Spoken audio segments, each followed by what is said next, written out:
tu voluntad sea hecha en nosotros. Bendícenos hoy, te lo rogamos, en Cristo Jesús. Amén.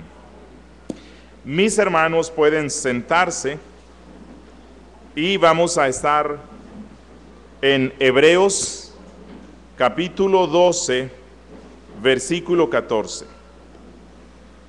Hebreos capítulo 12, versículo 14,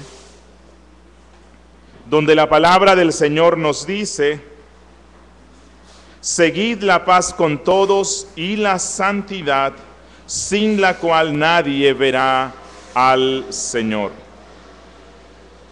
Lo que estamos haciendo en esta serie de estudios es mirar a la luz de las Sagradas Escrituras en qué consiste esta santidad real, sin la cual ninguna persona en el mundo podrá tener la dicha bienaventurada de ver a Dios. Estamos viendo las marcas o señales de esta santidad real que identifica a aquellos que disfrutarán de la bienaventuranza que Cristo dijo en Mateo 5, bienaventurados los de limpio corazón, porque ellos verán a Dios. Solamente estos que son limpios de corazón, solamente estos que buscan y persiguen la santidad real, son los que verán a Dios. Ya hemos visto algunas marcas o algunas señales que identifican esta verdadera santidad. Se las voy a recordar de una forma breve. Hemos visto que una persona santa es impactada y admira la santidad de Dios. Hemos visto que la verdadera santidad es difusiva, es decir, se extiende por todo el ser. No hay un solo aspecto de la vida cristiana que no sea influenciada por la santidad. Hemos visto que una persona que es verdaderamente santa tiene en alta estima a los santos. También hemos visto que el santo siempre continuará creciendo en santidad y es consciente de esa necesidad. El santo es un codicioso de la santidad. Nunca está satisfecho con el grado de santidad que él tiene. Hemos visto que el santo aborrece toda clase de impiedad e injusticia. Y dentro de ese tema vimos que el santo se levanta no solamente contra los pecados visibles y escandalosos, sino que el santo se levanta y aborrece sus pecados secretos, sus pecados íntimos, así como los más visibles. Vimos dentro de este aparte que el santo odia y se levanta contra aquellos pecados que no me gustan y también contra aquellos pecados que son amados. Hay pecados inveterados que la persona ha desarrollado a lo largo de su vida que no los odia tanto, pero el verdadero santo, cuando está influenciado por la santidad de Dios, odia y se levanta en contra de esos pecados amados. También vimos que el santo se levanta y aborrece a aquellos pecados que consideramos menores o insignificantes. Vimos también que el santo sabe que cuando él se complace en un pecado, así sea en un pecado que parece menor, esta es razón suficiente para cuestionar su integridad espiritual. También hemos visto que el santo se aflige y se angustia y llora por la vileza y la falta de santidad que todavía hay en su vida. Y el santo suele decir como Pablo: miserable de mí.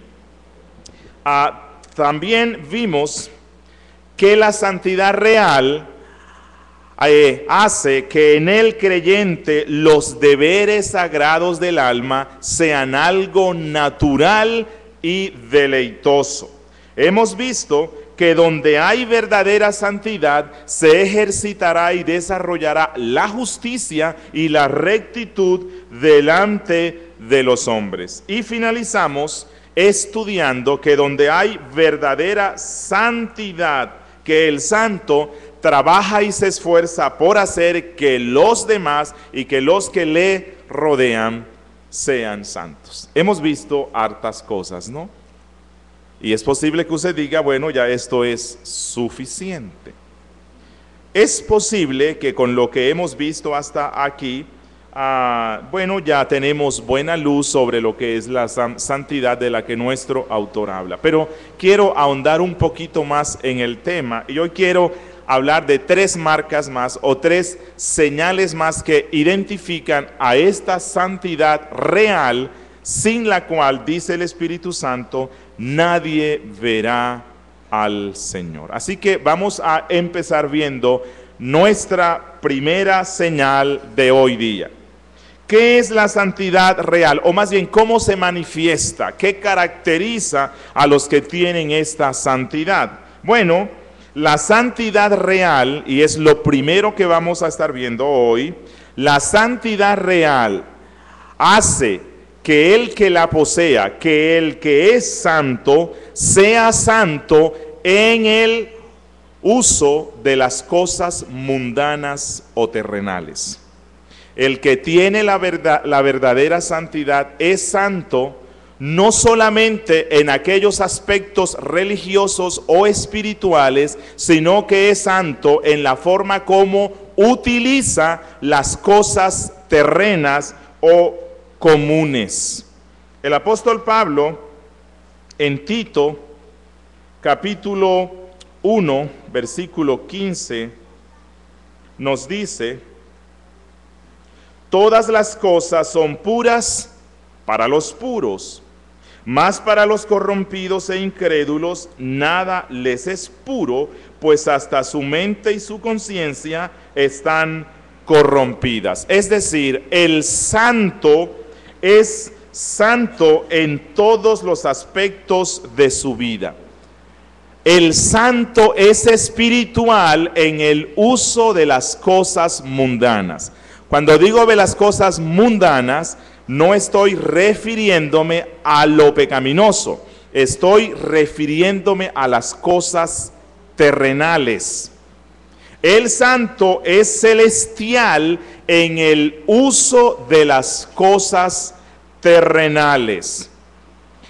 Ustedes recuerdan que en el templo Dios mandó a poner una etiqueta de plata que decía santidad a Jehová. Bueno, en el santo, esa etiqueta de plata que dice santidad al Señor está puesta en todas sus actividades, sean espirituales o no.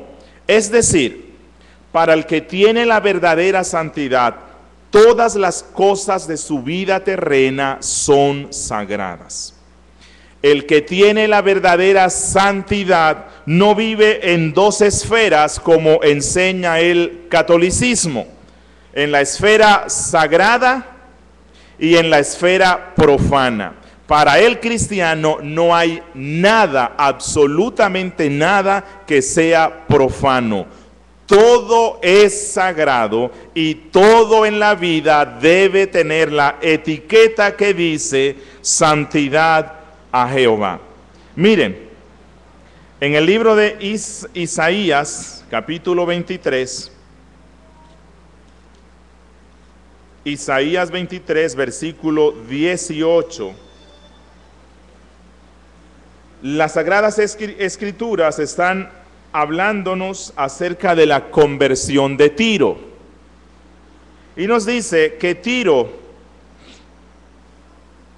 antes de su conversión, sus negocios, su forma de comerciar, estaban marcadas por la maldad. Su forma de hacer negocios estaba caracterizada por la impiedad. Ellos ganaban dinero usando cualquier medio, sea bueno o sea malo. Usaron estrategias pecaminosas en sus negocios y el resultado de sus empresas, los frutos, la buena economía, la usaron para satisfacer su propia codicia. Pero nos dice aquí el profeta que luego de la conversión de Tiro, Tiro no solamente iba a santificar aquellas cosas que parecen relacionadas con la religión o la fe, sino que Tiro iba a escribir santidad a Jehová incluso sobre sus negocios, sobre sus empresas, sobre sus mercaderías, sobre los resultados y los frutos y las ganancias y cómo iban a usarlo. Dice el verso 18: pero sus negocios y ganancias serán consagrados a Jehová.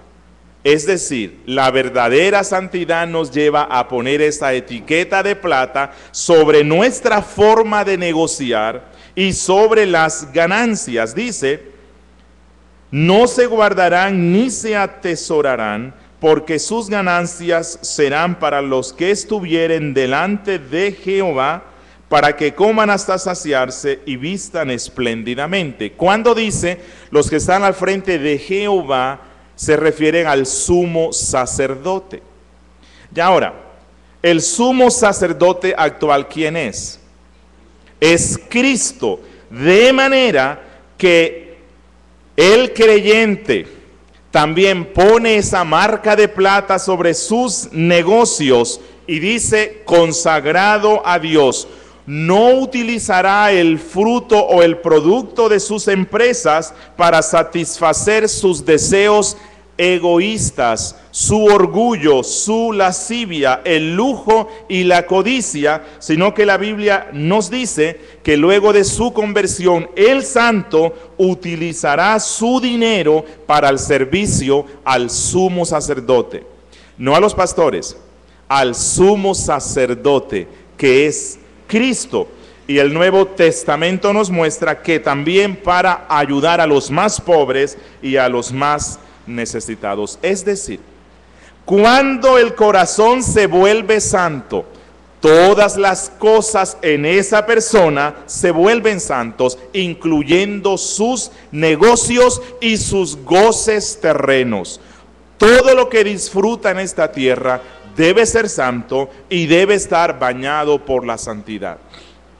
La Biblia misma nos dice que si un santo va a la guerra, la santidad reviste lo que esa persona hace en la guerra. Incluso sus armas deben llevar puesta la etiqueta que dice santidad a Jehová. Miren lo que dice Zacarías 14, verso 20 al 21.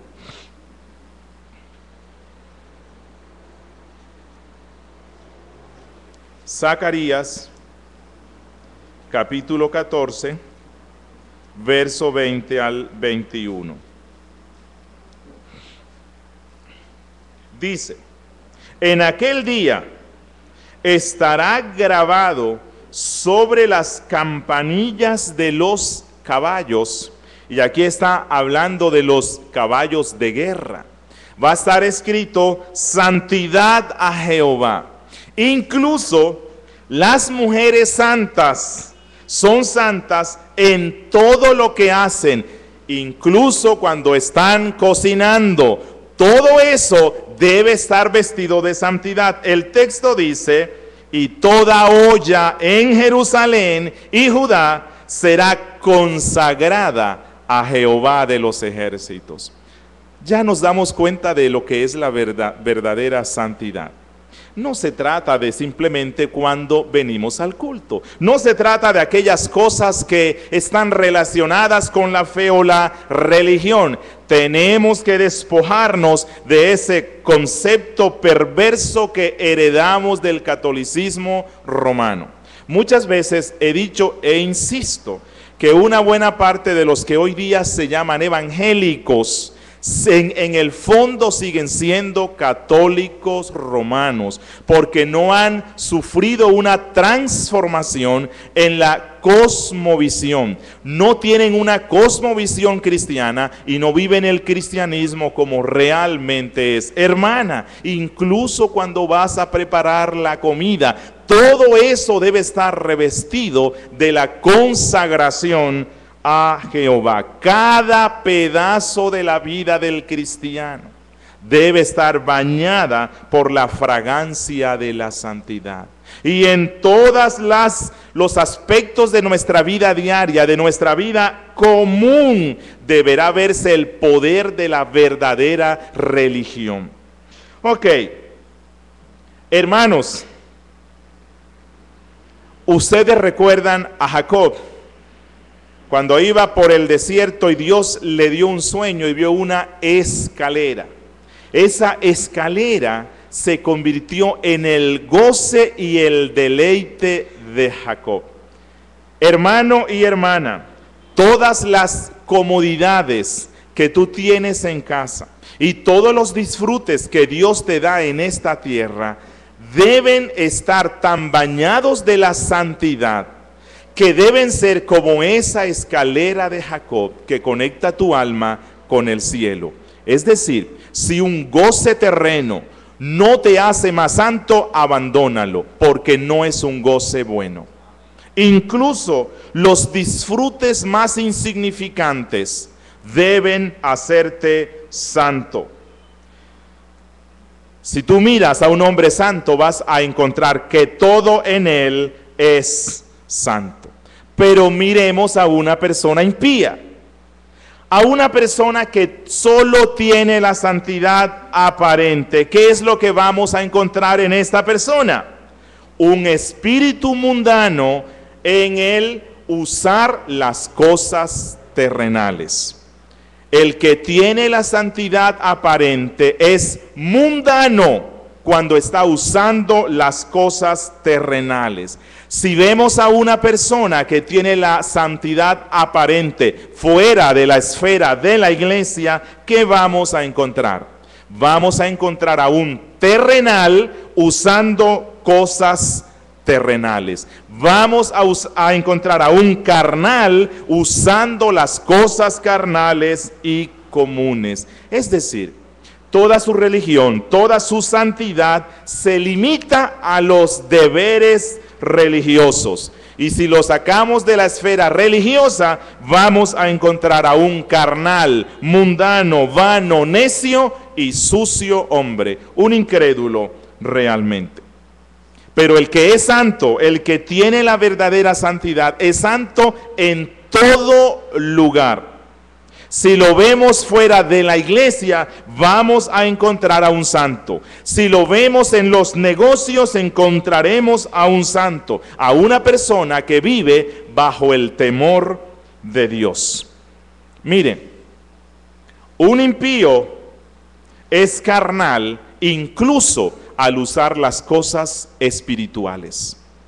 Pero un santo es celestial al usar las cosas terrenales.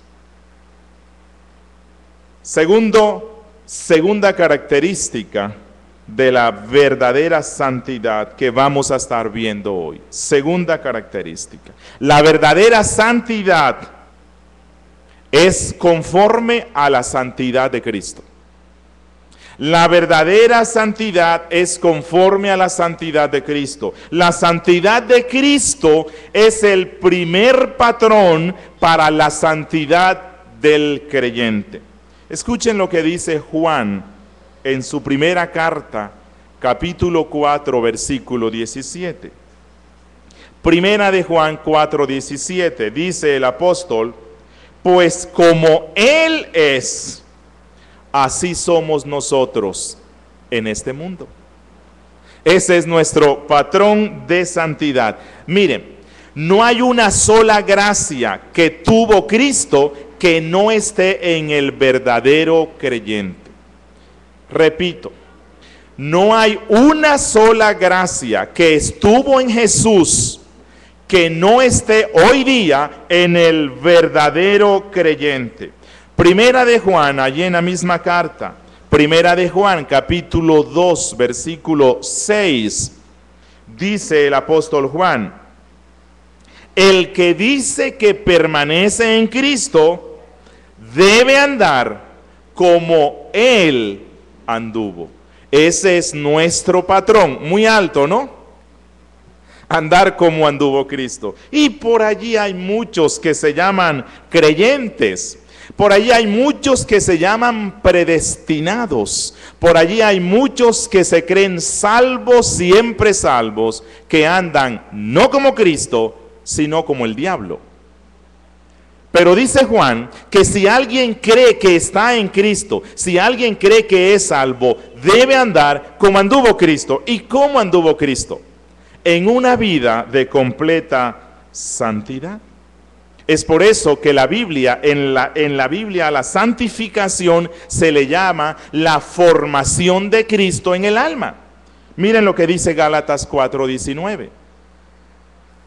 Gálatas 4:19 dice: hijitos míos, por quienes vuelvo a sufrir dolores de parto. ¿Hasta qué? Hasta que Cristo sea formado en vosotros. Ese es nuestro patrón y ese es nuestra meta. La verdadera santidad, la santidad real, se mide comparada con la santidad de Jesús que nos es revelada en las Sagradas Escrituras. Es decir, los corazones sagrados, los que tienen la verdadera santidad, tienen las mismas impresiones y sellos de la gracia que tuvo Jesús. Por eso Juan, el apóstol Juan, en su evangelio, en el capítulo 1, versículo 16, dice: porque de su plenitud tomamos todos, y gracia sobre gracia. Y cuando dice gracia sobre gracia, pensemos en un bebé cuando empieza a formarse en el vientre de su madre. En el bebé empiezan a formarse los mismos miembros que tiene su madre y que tiene su padre. Su rostro, su boca, sus manos, sus pies, vuelve a formarse absolutamente todos y cada uno de los miembros que tienen sus padres. Cuando nosotros nacemos por el Espíritu Santo, el Señor forma en nosotros las mismas gracias que tuvo Cristo. Es decir, en el verdadero creyente hay una correspondencia entre nuestras virtudes y las virtudes de Cristo. Miren, el amor del creyente será como el amor de Cristo. La humildad de Cristo, la humildad del creyente será como la humildad de Cristo. La mente celestial del santo será como la mente celestial de Cristo. La forma de hablar del santo será como la forma de hablar de Cristo. La paciencia del santo será como la paciencia de Cristo. La fe, el celo, el temor del creyente será como la fe, el celo y el temor de Cristo.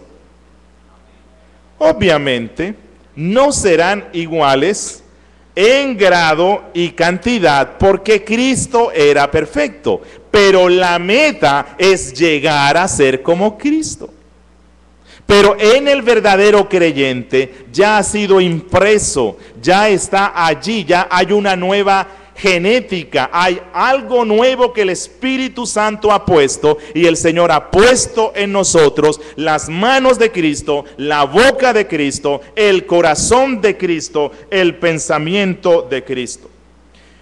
¿Recuerdan esa ocasión en la cual el profeta se acostó sobre el muchacho muerto de la Sunamita?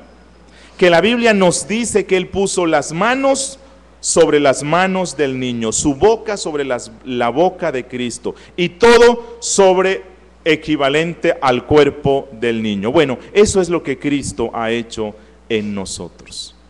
Cristo ha puesto su corazón en nuestro corazón, su mente en nuestra mente, su vista en nuestra vista. No podemos estar viendo, no debemos estar viendo lo que Cristo no vería. No deberíamos estar viendo páginas web que Cristo nunca estaría viendo. El vestido de Cristo nos ha sido puesto. Hermanos y hermanas, el vestido del diablo no debe estar puesto sobre los santos, porque nosotros somos, por decir así, un duplicado de Cristo. Todavía no hemos alcanzado lo que Cristo es, pero estamos en el camino. Dice el apóstol Pablo en 2 Corintios 3:18. Segunda Corintios 3:18. Por tanto, nosotros todos, mirando a cara descubierta como en un espejo la gloria del Señor, somos transformados de gloria en gloria en la misma imagen como por el Espíritu del Señor. La verdadera santidad consiste en eso, que los demás vean en mí a Cristo. Mire, así como es la gloria del discípulo, seguir los pasos de su maestro, es la gloria del santo, es la mayor altura de la gloria del santo, pisar las pisadas que dejó nuestro maestro, es decir, Cristo Jesús. El apóstol Pedro, en su primera carta, capítulo 2, versículo 9, Primera de Pedro 2:9, dice el apóstol: mas vosotros sois linaje escogido, real sacerdocio, nación santa, pueblo adquirido por Dios. ¿Para qué? Para que anunciéis las virtudes de aquel que os llamó de las tinieblas a su luz admirable. ¿Cómo anunciamos las virtudes de Cristo? Viviéndolas en nosotros mismos. Y tenemos el poder para hacerlo, porque si somos realmente salvos, el Espíritu Santo ha vivificado nuestro espíritu muerto y ha puesto en nosotros la semilla de la santidad. Y el mismo Espíritu Santo que obró en Jesús es el que está obrando en nosotros. Miren, están muy lejos de conocer a Dios aquellos que caminan contra Cristo, así se llamen cristianos. Jesús era santo y algunos hoy día son profanos. Jesús era humilde y algunos hoy día son orgullosos. Jesús era celestial, pero algunos son terrenales. Jesús era espiritual y algunos no son más que carnales. Jesús era celoso de las cosas de Dios. Él pudo decir: el celo de tu casa me consume. Y así no fuera aceptado por sus amigos y vecinos, Jesús se atrevió a reprender a aquellos que estaban mancillando el nombre de Dios. Pero hoy día algunos que se llaman cristianos no son más que tibios. Jesús era manso, pero algunos hoy son contenciosos. Jesús era caritativo, pero algunos que se llaman cristianos no son más que avaros. ¿Podremos llamar a estas personas santas? De seguro que no, y tampoco verán a Dios, al menos que cambien el rumbo de sus vidas. Tercera marca o señal de la verdadera santidad. Y está relacionada con una que ya estuvimos viendo antes.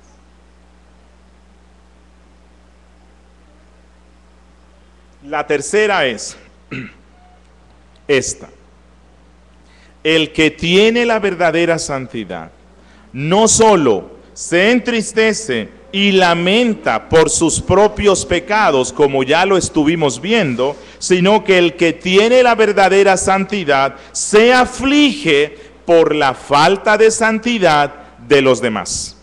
El que tiene la verdadera santidad llora y se lamenta por los pecados del resto. Escuchemos al salmista en el Salmo 119, versículo 53. Salmo 119, versículo 53. Dice el salmista: horror se apoderó de mí. ¿A causa de qué? ¿De los inicuos que lo persiguen? No, a causa de los inicuos que dejan tu ley. El salmista experimentaba un horror al ver cómo las personas no conocían ni se sometían a la santa ley de Dios. En el verso 136 Escuchen esta frase hiperbólica, pero que nos muestra el profundo dolor que experimenta un santo. Dice: ríos de agua descendieron de mis ojos. ¿Por qué? ¿Porque lo estaban persiguiendo? ¿Porque le estaban haciendo daño? No, porque la gente a su alrededor no guardaba la ley.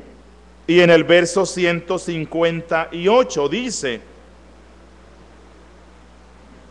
veía a los prevaricadores, a los pecadores que violaban la ley, y me disgustaba.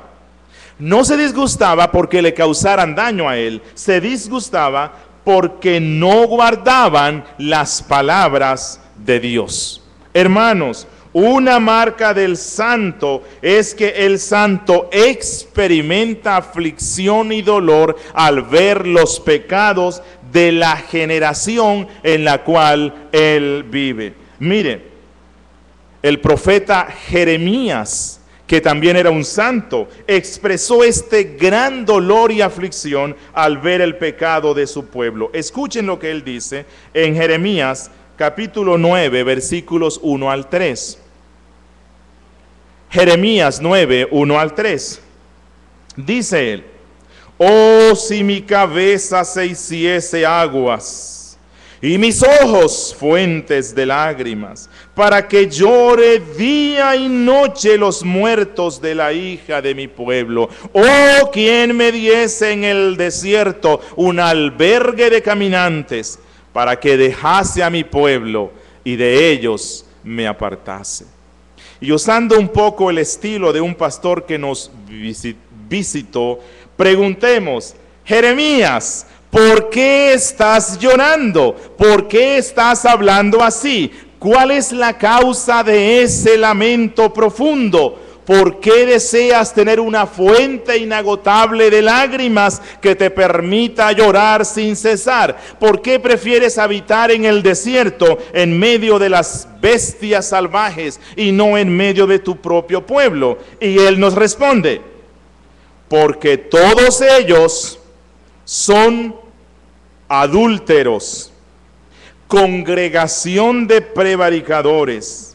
Hicieron que su lengua lanzara mentira como un arco, y no se fortalecieron para la verdad en la tierra, porque de mal en mal procedieron y me han desconocido, dice Jehová. El santo no puede estar completamente gozoso en medio de una generación de pecadores. Su felicidad en el Señor, como suele decir el pastor, se verá mezclada con las hierbas amargas. Al ver el pecado en nosotros, en los seres cercanos y en el mundo en el cual vivimos. Mire, también Ezequiel, otro santo varón de Dios, experimentó esta profunda tristeza por el pecado de su generación. Ezequiel 9:4. Ezequiel 9:4. Dice Dios: y le dijo Jehová: pasa por en medio de la ciudad, por en medio de Jerusalén, y ponles una señal en la frente. ¿A quiénes? A los hombres que gimen y que claman a causa de todas las abominaciones que se hacen en medio de ella. En Jerusalén había personas santas. ¿Y qué era lo que hacían estas personas santas al ver el pecado del pueblo? Llorar, gemir, suspirar a causa de esa maldad. ¿Y qué es lo que hace Dios? ¿Qué hace Dios con los santos que gimen? Los sella, les pone un sello, y luego vamos a estar viendo el beneficio de ese sello. Hermanos y hermanas, la maldad de cada generación hace llorar a los santos de esa misma generación. La verdadera santidad se duele y lamenta ante los pecados del pueblo. Hermanos y hermanas, nuestro siglo, nuestro amado siglo de las tecnologías, nuestro amado siglo caracterizado por la rebeldía de los jóvenes y los niños, nuestro siglo caracterizado por la legislación de la muerte en los estados que aprueban el aborto y la eutanasia, nuestro siglo caracterizado por estados que aprueban la destrucción de la raza humana cuando permiten y faciliten que homosexuales y lesbianas se casen. En este estado de cosas, ¿qué es lo que deben estar haciendo los santos? Experimentar profunda tristeza, porque el pecado cada día avanza en nuestra nación. Es decir, mientras la gente está pecando y disfrutando de sus pecados, los santos están de luto. Los santos están de luto. Los marcados de Dios están de duelo. Mientras la mayoría de las personas están levantando el puño contra Dios y blasfeman contra Él, los marcados de Dios están en profunda aflicción, lamentándose por los pecados de su generación, lamentándose por los pecados de nuestro gobierno, llorando por los pecados del legislativo, aprobando leyes que van en contra de la voluntad de Dios, llorando por los pecados de los tribunales, a los cuales recientemente se le prohibió mencionar la Biblia en sus juicios. El creyente debiera estar lamentándose por los pecados del ejército y de nuestras fuerzas armadas. Debiéramos estar afligidos por los pecados de nuestra ciudad. Debiéramos estar lamentándonos y gimiendo por los pecados de los terroristas, los pecados de la sociedad, los pecados de la familia y los pecados de la iglesia. Todo esto debiera producir dolor y aflicción en nosotros. Hermanos, el santo Pablo no pudo dejar de sentir aflicción cuando vio a muchas personas que se llamaban cristianas y solo se interesaban en su vientre y lo terreno. Escuchen lo que él dice en Filipenses 3:18. Filipenses 3:18. Dice Pablo: porque por ahí andan muchos. No solamente los reformados tenemos este distintivo de andar lanzando ciertas críticas. El apóstol Pablo también lo hacía. Eso forma parte de nuestra raza, de nuestra estirpe. Dice Pablo: porque por ahí andan muchos, de los cuales os dije muchas veces. Pero no es una crítica malvada. No es esa crítica que se disfruta mientras se dice. No, es una crítica que proviene de ese celo por las cosas del Señor que produce aflicción en el cristiano. El reformado es un crítico, pero no es un criticón. Es una persona que tiene celo por las cosas de Dios y denuncia el pecado, pero no lo denuncia con felicidad. Lo denuncia con tristeza. Dice Pablo: de los cuales os dije muchas veces, y aún ahora lo digo. ¿Cómo? Llorando, que son enemigos de la cruz de Cristo. Miren, recuerdan al santo Lot. El santo Lot no podía estar feliz en medio de una generación llena de maldad. Escuchen lo que dice de él, segunda de Pedro 2. Segunda de Pedro, capítulo 2, versículos 7 y 8. Dice la palabra del Señor: y libró al justo Lot, abrumado por la nefanda conducta de los malvados. Porque este justo que moraba entre estos malvados afligía cada día su alma justa, viendo y oyendo los hechos inicuos de ellos. La palabra griega aquí para abrumado en el verso 7 significa estar oprimido bajo la vida sin sentido de los malvados. Lot estaba oprimido bajo la vida licenciosa de los malvados e impíos sodomitas, como aquel que está oprimido por una carga muy alta, como los israelitas, cuando la Biblia nos dice que los capataces los oprimieron aún más y ellos suspiraban y gemían a causa de esa aflicción. Esa era la experiencia del santo Lot. Y eso que Lot no sobresale en la Biblia como uno de los santos más grandes. ¿Dónde estaremos nosotros? Mire, la palabra griega para afligido, ahí en el verso 8, cuando dice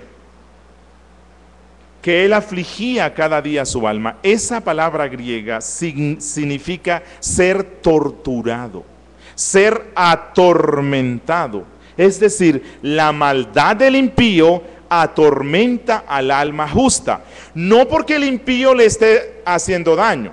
O sea, no es que el santo se atormentará cuando el pecado del impío afecta mi tranquilidad. El santo experimenta esa tortura solo con ver los pecados del impío. Miren,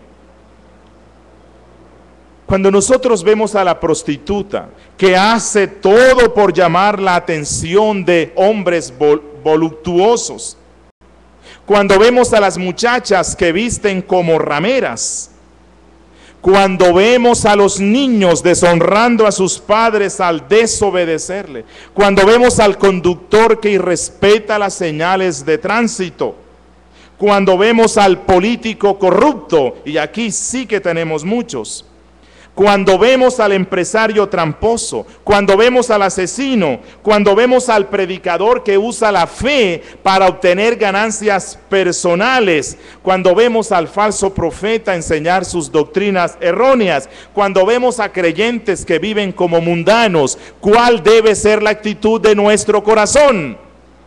Eso para nosotros debe ser una tortura, un peso muy grande que aflige nuestra alma, porque este mundo cada día se rebela contra Dios. La pregunta es, ¿y por qué el creyente ha de lamentarse así por los pecados del resto?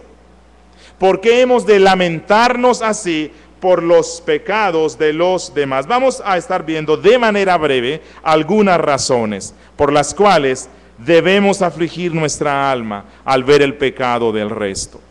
Primera razón, el pecado trae profunda aflicción. Y no solamente el pecado nuestro, el pecado del resto trae profunda aflicción al creyente, porque el pecado es lo que es.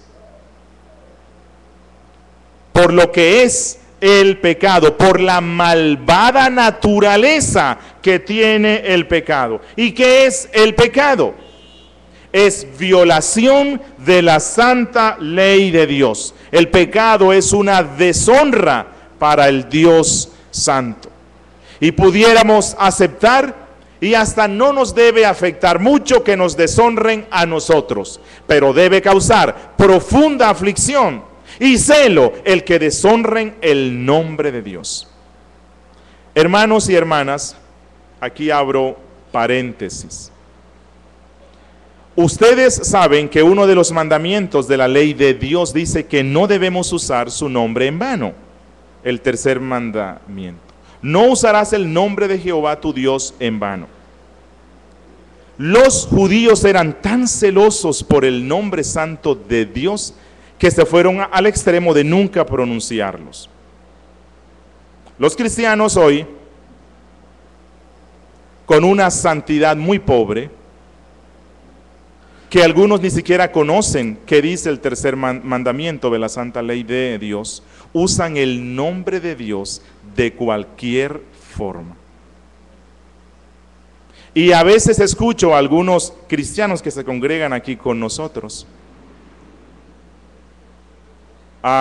que suelen usar el nombre de Dios, Diosito lindo, o mi Dios, o ay Dios, o bueno, en fin, usan el nombre de Dios en su conversación común, y me parece que en ocasiones ni siquiera se dan cuenta por qué están usando el nombre de Dios. Yo les invito y les exhorto a que seamos celosos del nombre santo de Dios, en la forma como lo usamos, y ojalá lo usáramos únicamente cuando estamos orando, cuando estamos leyendo la Biblia, cuando estamos predicando el Evangelio, o cuando vamos a hablar de una forma consciente donde mi mente y mi boca estén conectadas. De lo contrario, quite de su vocabulario el nombre de Dios, porque es posible que lo esté usando en vano. El nombre de Dios es santo y se debe usar de una forma santa y para cosas santas. Cierro paréntesis.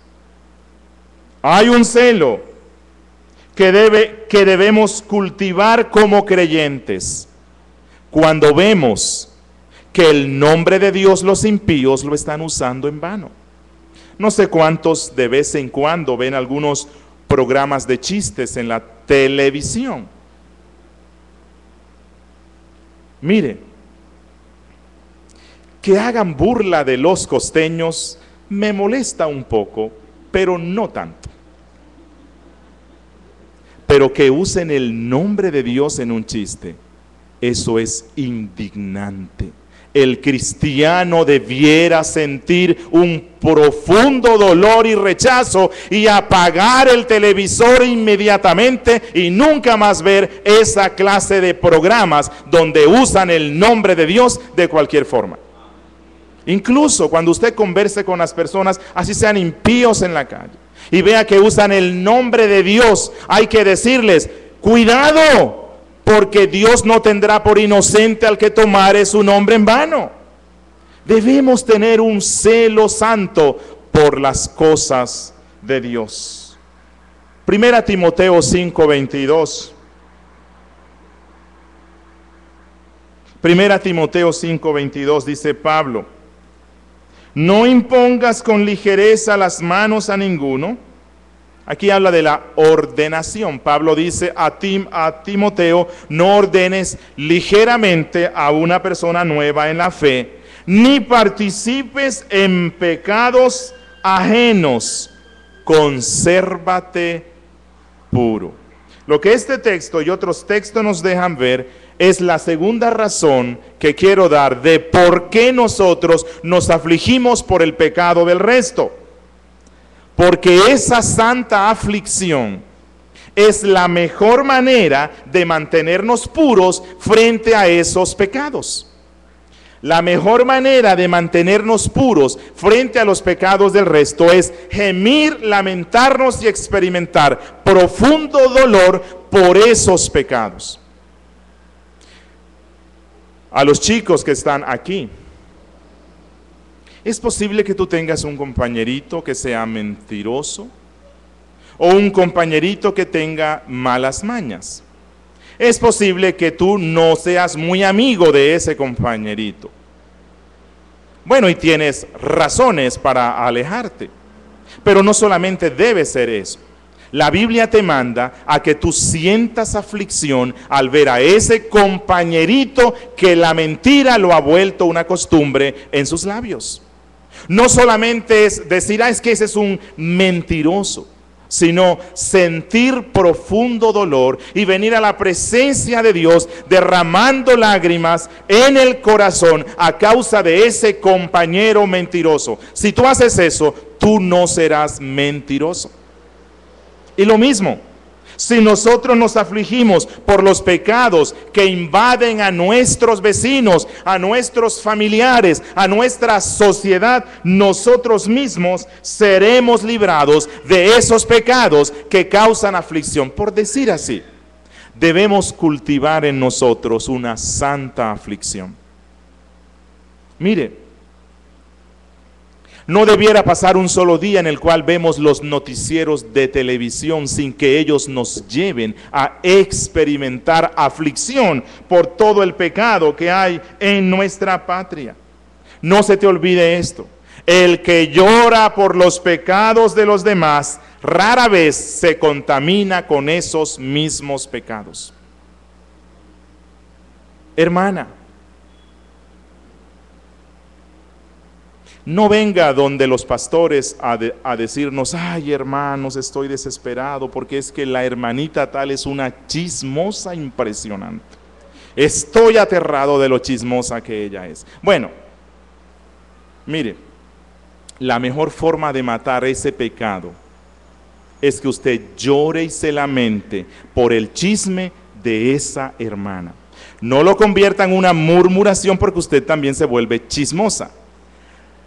A solas con Dios, derrame su corazón en aflicción por esa hermana chismosa. Y cuando la hermana chismosa le vaya a contar un chisme, en ese mismo momento su corazón empezará a afligirse. Eso impedirá que usted participe del chisme. Eso le hará cambiar de tema. Y la hermana, es posible que el Señor esté usando eso para que ella deje ese pecado. Decía un puritano, ¿cómo amamos a esos puritanos? Decía uno, Thomas Brooks, ¿cómo puede una persona santa mirar los pecados de los demás con los ojos secos? ¿Cómo puede un santo hacer eso? Tercera razón de por qué los creyentes, los santos, nos afligimos al ver el pecado de los demás. Porque nosotros vemos los pecados de los demás como verdugos, como asesinos de nuestro precioso Señor. Los pecados del resto, y los nuestros, obvio, fueron esos verdugos que asesinaron a Cristo. Mire, un santo mira el orgullo del hombre vano como la corona de espinas que causó dolor en la cabeza de Cristo. Un santo mira los falsos juramentos del impío y el uso vano del nombre de Dios como los clavos que perforaron las manos y los pies de nuestro precioso Señor. Un santo mira a los burladores como esos esputos que cayeron sobre el rostro sagrado de Cristo. Un santo mira a los hipócritas como el beso traicionero de Judas que entregó a Cristo a la muerte. Un santo mira a los borrachos como la hiel amarga que le dieron a beber a Cristo. Si miramos el pecado así, sentiremos y cultivaremos esa aflicción en nuestra alma.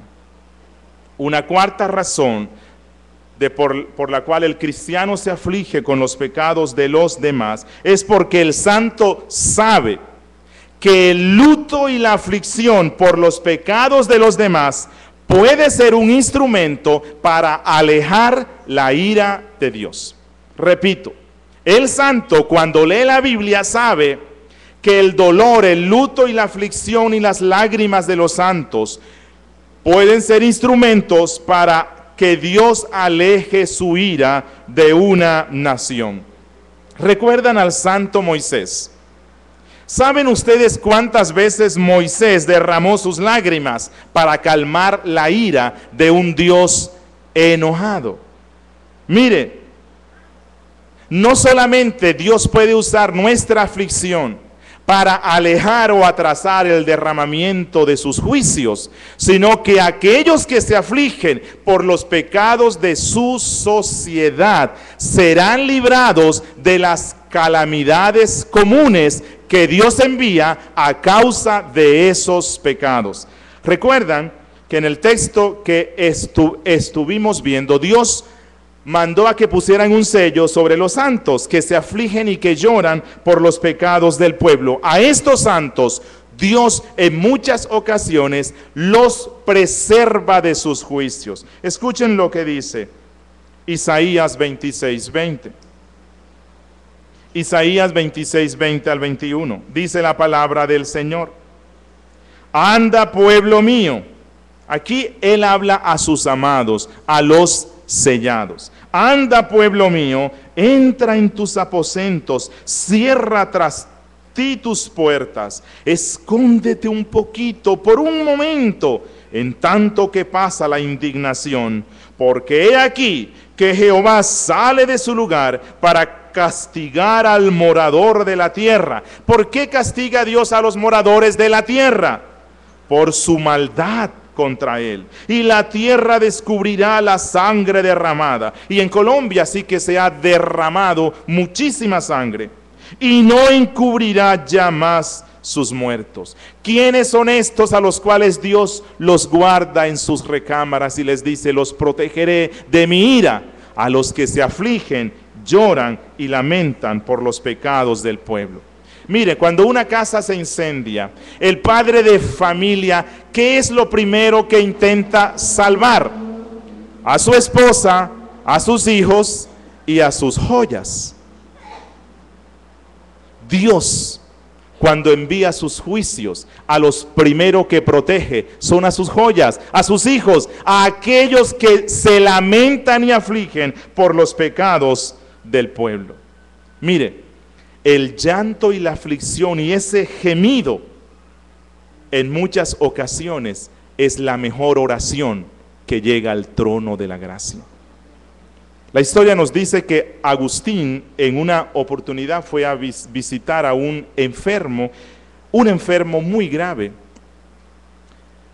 Y él, cuando entró a la casa, encontró al enfermo allí, grave, pero a la misma vez encontró un ambiente de profunda aflicción. Encontró a una esposa llorando y derramando lágrimas, a 3 niños que se encontraban en la misma condición, gimiendo a causa de la enfermedad mortal de su padre. Y Agustín, lo que él hizo en ese instante fue orar a Dios y decirle: Señor, ¿qué mejores oraciones puedes escuchar tú sino estas? ¿Qué mejores oraciones son las que llegan al trono de tu gracia, sino los suspiros, los gemidos y las lágrimas de tus santos? Hermanos, ¿quiénes son hoy día los dolientes de Sión? ¿Quiénes son los que salvarán a nuestra patria de la feroz indignación de la ira de Dios? Bueno, aquellos que están oprimidos, que se sienten agobiados y afligidos a causa de los pecados propios y de los pecados del prójimo. Y una última razón por la cual, una penúltima razón por la cual el pecado del resto produce aflicción en los cristianos. Una persona de verdadera santidad mira a los pecados de los impíos como fuente de desolación. Los pecados de la sociedad son fuentes de dolor y miseria sobre la nación y sobre la tierra. El santo sabe que los pecados de una generación pueden convertir los ríos en desierto, pueden convertir los manantiales en tierra seca, pueden convertir la tierra fértil en un desierto estéril. El santo sabe que los pecados de la sociedad atraen la ira de Dios para hacer que del cielo llueva infierno. Y eso lo ha hecho Dios. Lo hizo con Sodoma y Gomorra. Escuchen lo que dice el Salmo 107, versículo 33 y 34. Salmo 107, 33 y 34. Dice la palabra: Él, hablando de Dios, convierte los ríos en desierto y los manantiales en sequedales, la tierra fructífera en estéril. ¿Por qué Dios hace eso? Nos dice el salmista: por la maldad de los que la habitan. La maldad de los que habitan Medellín es causa de los juicios de Dios. ¿Y quiénes salvarán a Medellín de la ira de Dios? Los santos que gimen y se afligen al ver cómo el pecado se desarrolla en nuestra ciudad. Un santo suspira y llora al ver los pecados de los impíos, porque sabe que los pecados de los impíos causan mucho daño. Escuchen lo que dice Eclesiastés 9:18, un texto que no se nos debe olvidar. Eclesiastés 9:18, en la última parte dice: un pecador destruye mucho bien. Y en Medellín no tenemos un solo pecador. Hay muchísimos, incluso los hay dentro de las iglesias. Por eso afligimos nuestro corazón. Y una quinta razón de por qué una persona santa se aflige por los pecados del resto. Porque el santo mira los pecados de los demás como férreas cadenas que los mantienen en esclavitud. El santo mira los pecados del resto como cadenas que esclavizan a la gente, y esto lo hace llorar. Los santos debemos ver a todos los pecados como implacables carceleros que cautivan a los hombres. Hechos capítulo 8 versículo 23. Miren cómo Pablo vio a un pecador bautizado. Una persona que se había hecho miembro de la iglesia, pero todavía era un incrédulo, no había nacido de nuevo. Le dice Pedro: porque en hiel de amargura y en prisión de maldad veo que estás. Así es como debemos ver a nuestros vecinos impíos. Están en prisiones de maldad, y eso causa dolor en nosotros y nos lleva a clamar por esos vecinos para que el Señor en su gracia los liberte. El santo llora por los pecados de los demás, pero los impíos se ríen de los pecados de los demás. Los impíos se complacen, los impíos se deleitan en los pecados del resto, y estos son monstruos, son aliados de Satanás, porque aplaudir y sentir placer en el pecado del resto es posiblemente el más grado alto de impiedad.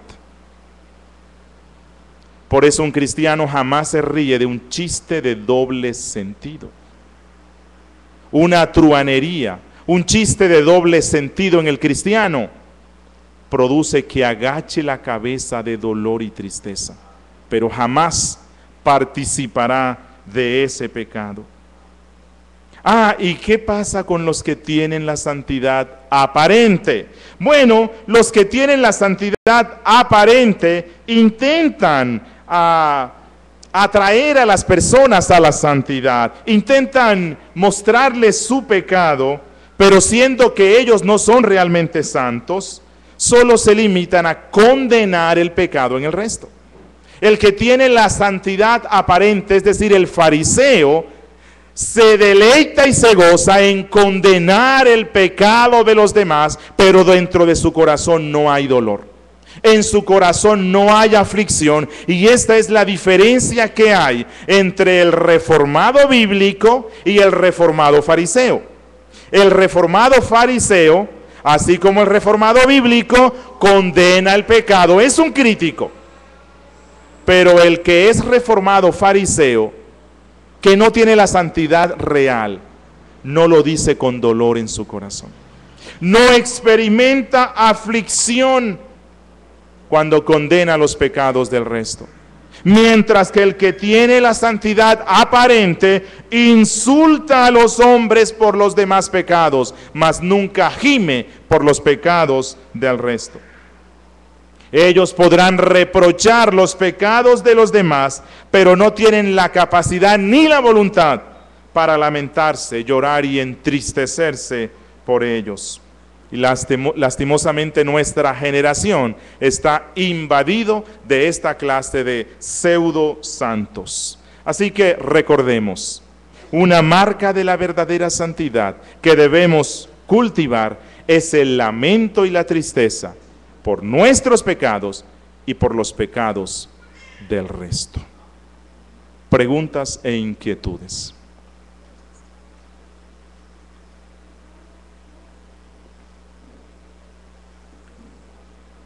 Todo quedó claro. Me doy cuenta que este tema, siempre que lo expongo, produce un santo silencio y tal vez una inquietante quietud en los que escuchan. Dios quiera que esto sea para nuestro bien. La Biblia dice que la tristeza, hay una tristeza que es según Dios, pero siempre es para conducirnos al arrepentimiento. Y como siempre estoy insistiendo, es probable que al ver estas marcas, nuestro corazón se aflija porque ellas o no están o son muy débiles. Pero recuerde que el propósito de estas charlas no es condenar a nadie, más bien conducirnos al arrepentimiento y a mirar que Cristo es el todo suficiente para nosotros. Que miremos a la cruz de Cristo y vayamos en arrepentimiento a Él, y Él nos dará la gracia, y Él sembrará la semilla de la santidad en nosotros, y empecemos a trabajar en cultivar estas santas marcas. Ok, vamos a dar gracias a nuestro Dios. Sí, hermano Gustavo. Pastor, lo que dice es que de verdad queda uno como callado, es porque pues los que trabajamos o los que no trabajamos también vemos eso pues casi en todos nuestros compañeros y amigos. O sea, es muy difícil estar en una sociedad en donde nosotros vemos ese pecado permanente y demás, nosotros también pecamos. Entonces, con la prédica de hoy, uno queda como muy preocupado. Entonces, ¿qué vamos a hacer? Solamente ahí lo que dice uno, por la gracia de Dios nos vamos a salvar, porque no, aquí todos, yo creo que ninguno cumpliríamos. Sabes que el Señor Jesús dijo, en el mundo tendréis aflicción. Y casi siempre uno piensa en la aflicción como la persecución y todo eso que viene contra los cristianos. Pero creo yo que cuando Cristo dijo en el mundo tendréis aflicción, de manera especial se refería a ese dolor y a esa angustia con la que uno vive en este mundo a causa del pecado del resto. Cada vez es más difícil ser cristiano en medio de una sociedad entregada por completo al pecado. Niños y jovencitos que están aquí, cada día será más difícil ser un estudiante cristiano en una escuela donde la mayoría de sus compañeritos y sus profesores son impíos y se deleitan en el pecado. Eso produce aflicción. Y creo que una marca para conocer a un verdadero cristiano es el que trata de conservar o se mantiene con esa aflicción a causa del pecado, no solamente de los compañeros de la empresa, sino de todo lo que nosotros vemos en la aflicción. No estoy diciendo que no vamos a disfrutar el gozo del Señor. Claro que sí, la Biblia dice que el gozo del Señor es nuestra fortaleza y debemos cultivarlo, pero ese gozo no será completo en nosotros, en esta tierra, porque estará acompañado de la aflicción que produce el pecado de los demás. Hermano Nap. Pastor, yo creo que todos aquí estamos siendo instruidos, estamos siendo edificados, estamos aprendiendo, porque como dice la Escritura, si alguno no falla, no comete pecado, es varón perfecto, y esa medida no la alcanzaremos aquí. Esta semana estaba en la oficina mía trabajando en un tercer piso y escuché una bulla afuera en la calle, da para la calle, y vi que había un problema, aparentemente un taxista o algo se le atravesó, o un señor pasando la calle se le atravesó un motociclista y se generó un problema ahí incluso de palabras, el de la moto se paró y yo desde la ventana estaba mirando el asunto, estaba como en la expectativa de ver en qué momento ya los porque estaban así.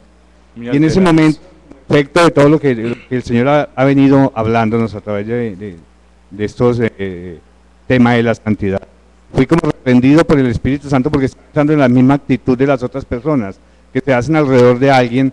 No están propugnando separar o reconciliar a estas personas, sino están esperando el momento en que se vayan a los golpes. Disfrutar al ver que se fui reprendido por el Espíritu, inmediatamente me puse a orar al Señor para que no triunfara la violencia, para que no triunfara ese espíritu de contienda, y gloria a Dios se apartó y no terminó en nada, pero fui muy reprendido precisamente porque a veces estamos tan metidos en el mundo y el mundo está tan cochino, tan corrompido, que es muy difícil uno contaminarse por esas cosas, por esos valores que hay en el mundo. Entonces necesitamos mucho, realmente. Necesitamos mucho. Mire, ¿cuántos aquí se vieron un programa de televisión que se llamaba Protagonistas de Telenovela?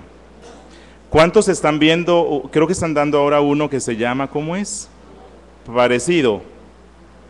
Que meten a un grupo de personas dentro de una casa y los encierran por un mes y por dos meses. ¿Qué es lo que más se ve allí? O sea, ¿qué es lo que más disfruta la morbosa sociedad colombiana? No cuando se tratan bien entre ellos, no cuando todos son pacíficos, no. Cuando hay pleitos, ¿cierto? Cuando hay una persona que se pelea con todo el mundo. Bueno, ese es el disfrute de la sociedad de nuestro tiempo.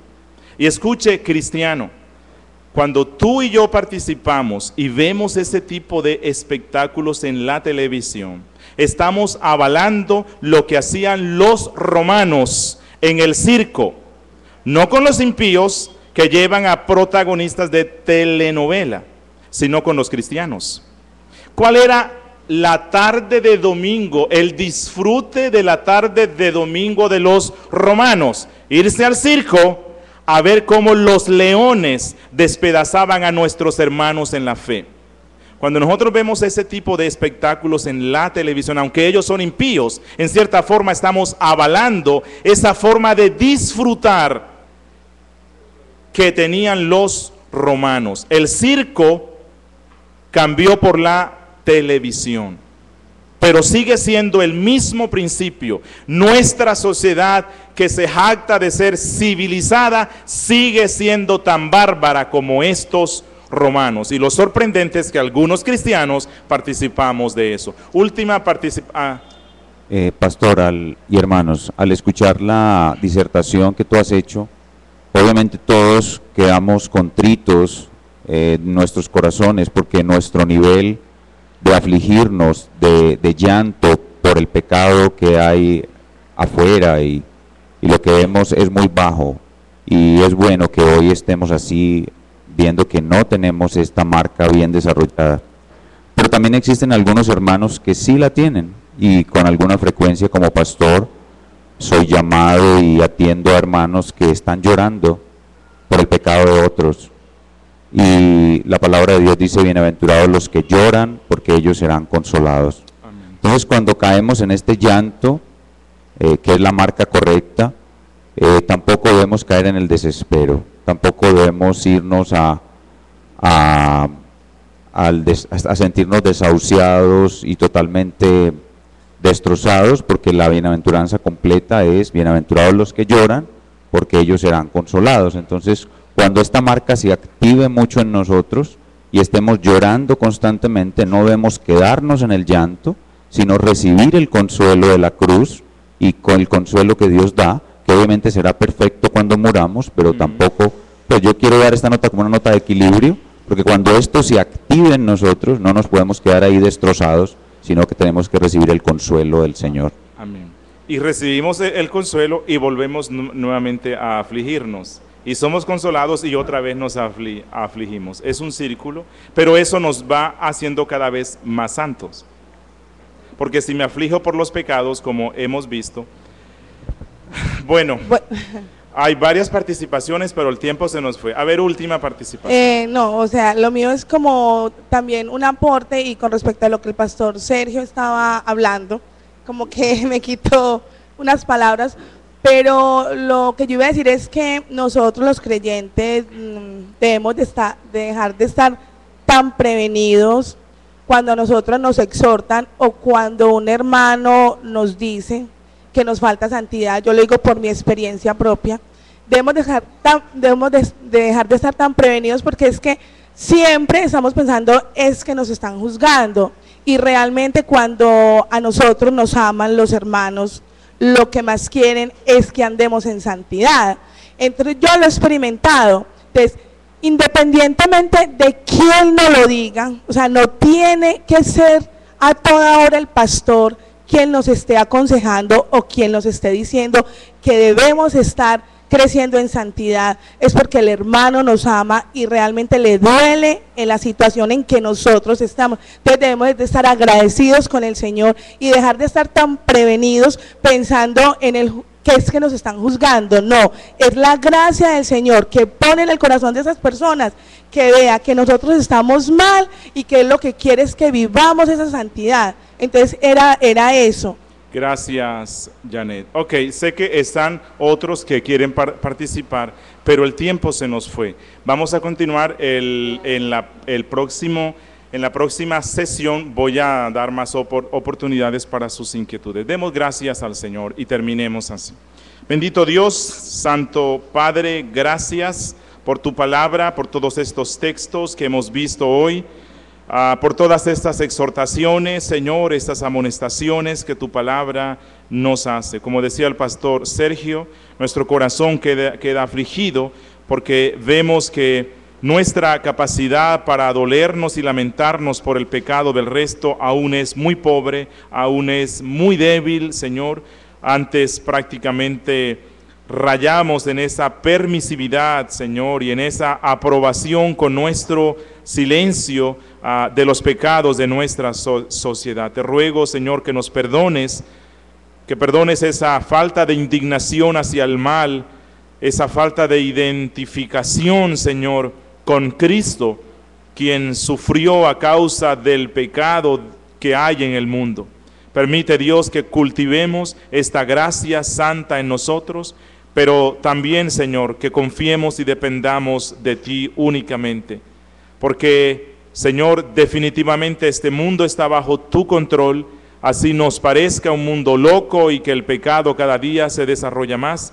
Tú, Señor, estás al control de todas las cosas y dependemos y confiamos únicamente de ti. Ayúdanos, Dios, que cuando estemos afligidos, cuando estemos acongojados a causa del pecado, tu gracia también nos recuerde, Señor, que tú estás al control de todas las cosas. Bendícenos, te lo ruego, en el nombre de Jesús.